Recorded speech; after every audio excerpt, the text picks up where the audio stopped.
এটা একটা ট্যানজেন্ট, তাহলে এর পারপেন্ডিকুলার হবে normal.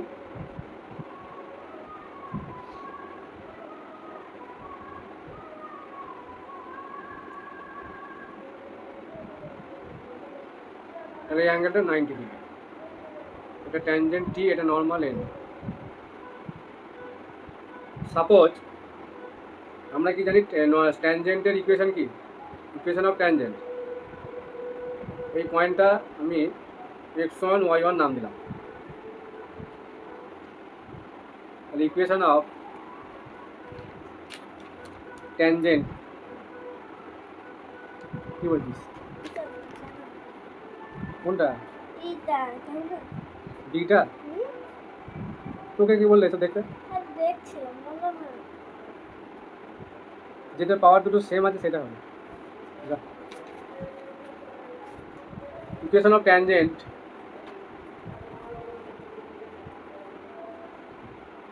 to the ellipse at point x1 y1.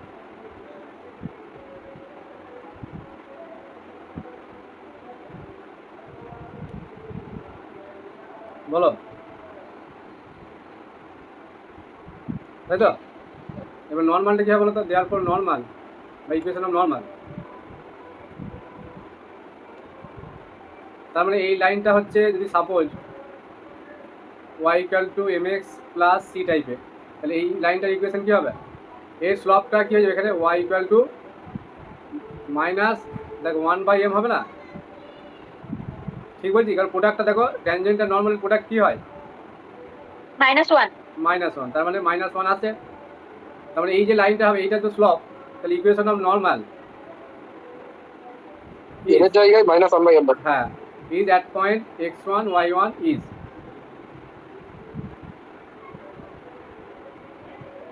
ঠিক আছে?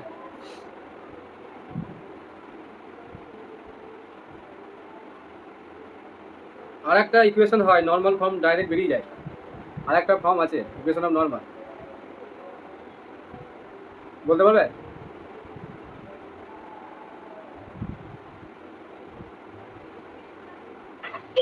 x1/x2 এটা? হ্যাঁ x1 আর y1 ইন্টারচেঞ্জ করে মাঝে সাইনটা চেঞ্জ করতে হবে। হ্যাঁ, ওটা হচ্ছে x minus x1 by x1 by square.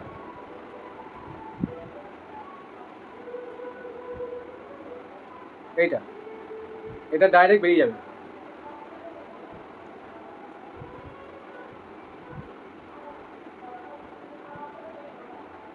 তাহলে একটা কোশ্চেন করা যাক।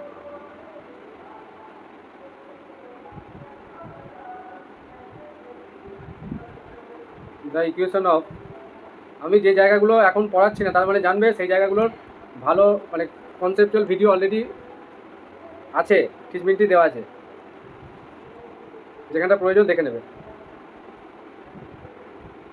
at point 2, 1 of the ellipse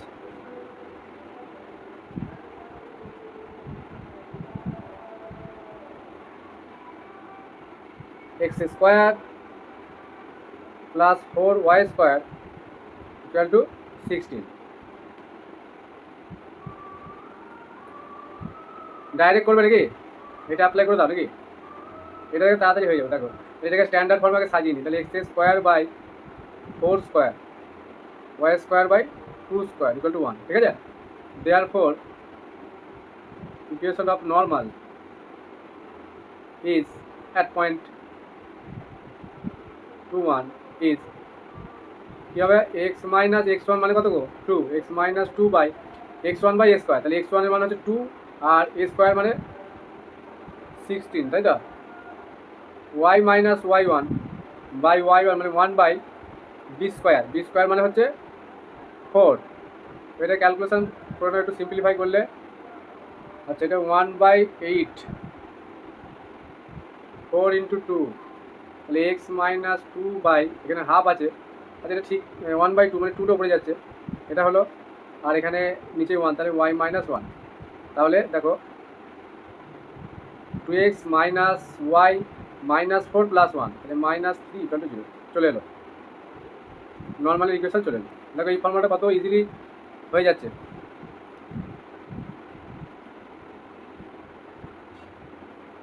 এটা ওইভাবে করতে পারো, স্লপ বার করে ট্যানজেন্টের ইকুয়েশন বার করবে এখান থেকে, এই যে এটা ট্যানজেন্টের ইকুয়েশন বার করবে, দিয়ে ওখান থেকে দেখবে পয়েন্টটা বসিয়ে দেবে, এমের ভ্যালু পেয়ে যাবে, দিয়ে ওটাকে উল্টে নেবে, এমের ভ্যালু সাপোজ দেখবে যাই আসবে, আমি বলছি হয়তো 2 এলো, তাহলে নর্মাল ইকুয়েশন কত -1/2 নিতে হবে, দিয়ে ওই ফর্মুলা বসিয়ে দেবে, তার থেকে এটা ইজি হবে।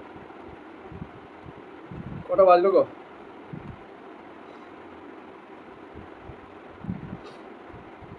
আর সেরকম আর একটা ফর্ম আছে, এটা বলে দিই, ছেড়ে দেবো।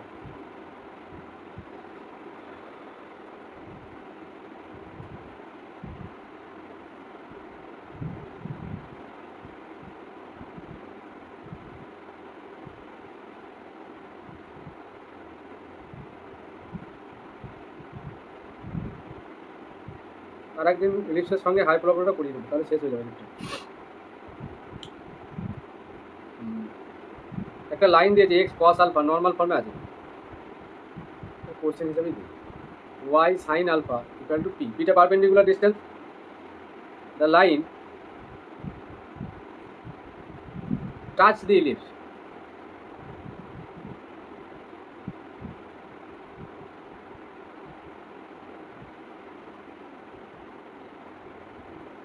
ঠিক আছে? তাহলে যদি লাইনটা ইলিপসটাকে টাচ করে তাহলে কন্ডিশনটা চেয়েছে, হোয়াট কন্ডিশন,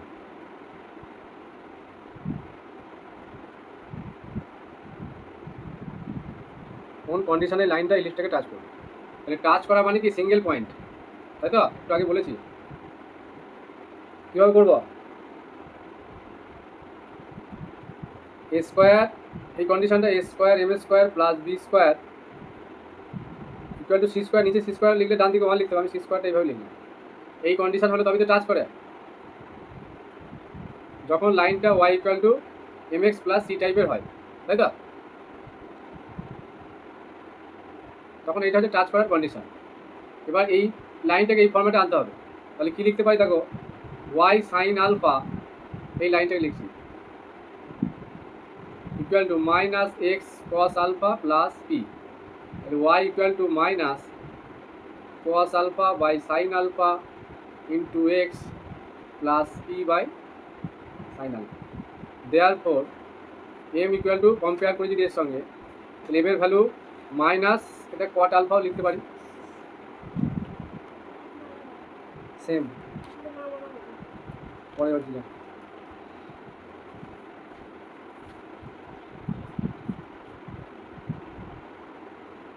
তাহলে m এর ভ্যালুটা পেয়ে গেলাম।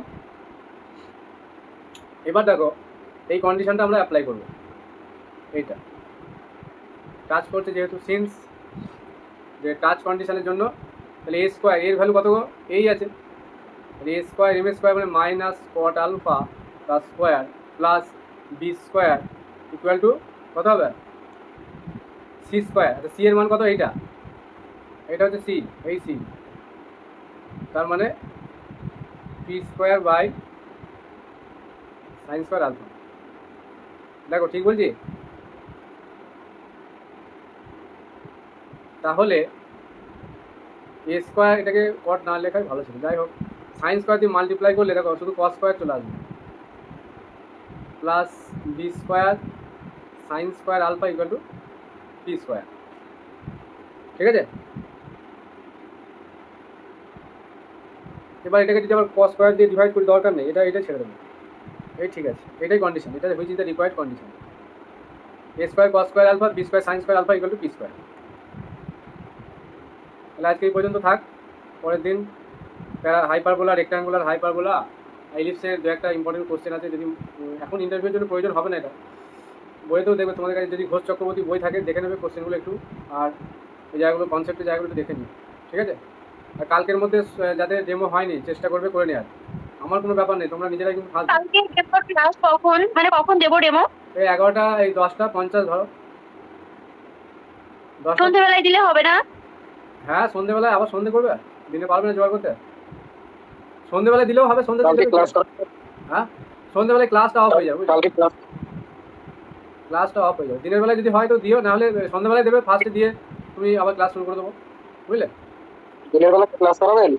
কালকে এখন তো হ্যাঁ রেগুলার ক্লাস হবে। তোকে একটুখানি শুক্রবার ছিল তো ওই জন্য। কি বলছো? কাল শুক্রবার তো একটু রাত্রিবেলা করালে ভালো হতো কালকে।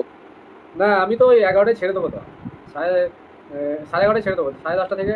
না হলে আমি পরে আর সময় পাবো না, বুঝলে? তোমাদের কনসেপ্টের জায়গাগুলো আবার এই স্কুল খুলে গেলে তখন আবার চাপ হয়ে যাবে, বুঝলে? আবার ডেমোগুলো নিতে ঠিক হবে, আছে। পরপর ডেমো চলবে। অল্প অল্প করে কনসেপ্টগুলো দিয়ে যাচ্ছি, কালকে অন্য একটা টপিক হলো, সন্ধ্যাবেলা আবার এটা পড়াবো।